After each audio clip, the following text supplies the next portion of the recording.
বাংলা ভাষার মর্যাদা রক্ষার্থে কাথনা ভাষাপ্রেমীদের আত্মত্যাগ বরাক উপত্যকায় তা বিশ্বের ইতিহাসে বিরল।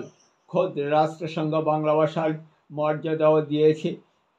এত ভাষাপ্রেমীদের আত্মবলিদান কথাও বাংলা ভাষা মর্যাদাতে গুরুত্ব দেওয়া হবে তা নয়, পুরোপুরি তা উপেক্ষা করে কাছাড় জেলার ডানবাক্স স্কুল কর্তৃপক্ষ হীন মানসিকতার পরিচয় দিলেন, তাতে নিন্দার জল বইতে শুরু হয়েছে। বাংলার প্রশ্ন বাংলায় না ছেপে অন্য ভাষায় রূপান্তর তা যেন কেউ মেনে নিতে পারছেন না। করিমগঞ্জের সাহিত্য সংগঠন রবিবারের সাহিত্য আড্ডার শ্রেষ্ঠ সায়নবোধক উনার প্রতিক্রিয়ায় গভীর নিন্দা জানান। স্কুল কর্তৃপক্ষ হীনমনোভাবে পরিচয় দিলেন, তার জন্য আইনগতভাবে ব্যবস্থা নেওয়ার দাবিও জানান তিনি। অন্যদিকে সাহিত্য একাডেমি পুরস্কারে ভূষিত কাছাড় জেলার সুতিপা চক্রবর্তী হাজারো অভিনন্দন জানান তিনি। মিডিয়ার সামনে আলাপচারিতায় সাহিত্যিকের কর্মকাণ্ডের প্রশংসা তুলে ধরে ওনার উজ্জ্বল ভবিষ্যৎ কামনা করেন। সেই জায়গায় দাঁড়িয়ে আপনি একটা চিন্তা করতে পারেন, সেই জায়গায় দাঁড়িয়ে একটি স্কুল কর্তৃপক্ষ বাংলার বাংলা তার মাধ্যমের যে প্রশ্নপত্র, বাংলা সাহিত্যের যে প্রশ্নপত্রকে সে ইংরেজিতে পড়ে, এটা এটা এটা মেনে নেওয়া যায়?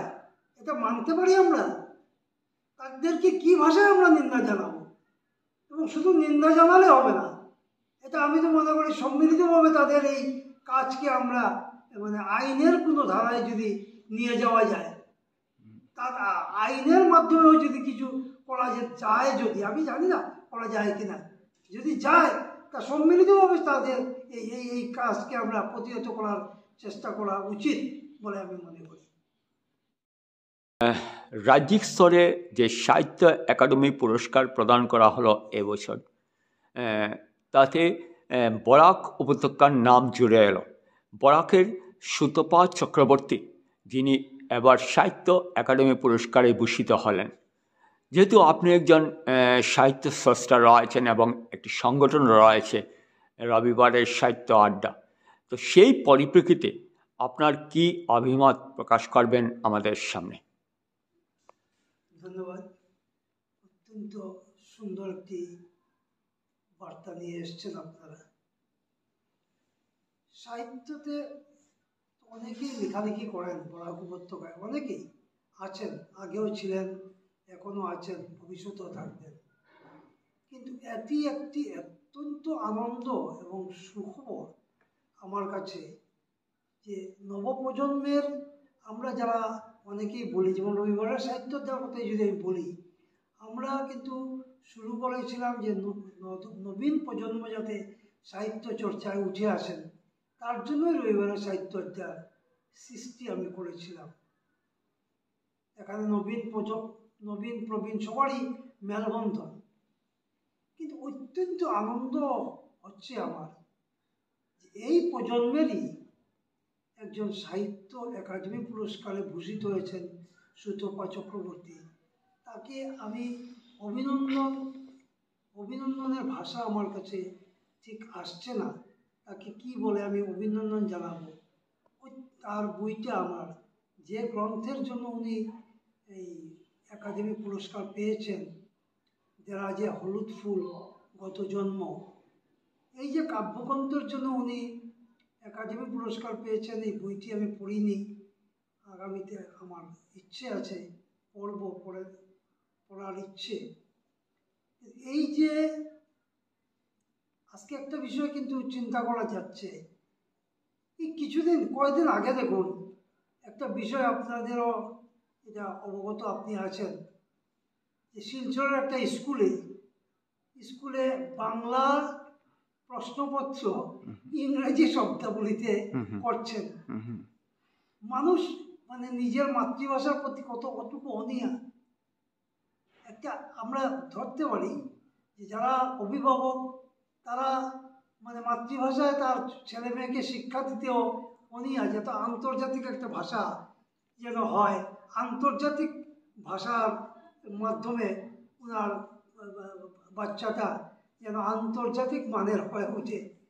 কিন্তু এটা তো আজকে এটা বরাক উপত্যকার জন্য একটা অত্যন্ত, যেমন 21-এ আজকে 11 শহীদের এই শহীদ ভূমি পুণ্যভূমিতে আমরা বসবাস করি, যেখানে 1161 ভাষা আন্দোলনের 11 জন শহীদের রক্তে রাঙানো যে ধুলো আমাদের গায়ে জড়িয়ে আছে, সেই ধুলো মাটির মানে গ্রাম থেকেই আজকে আমরা উঠে এসেছি।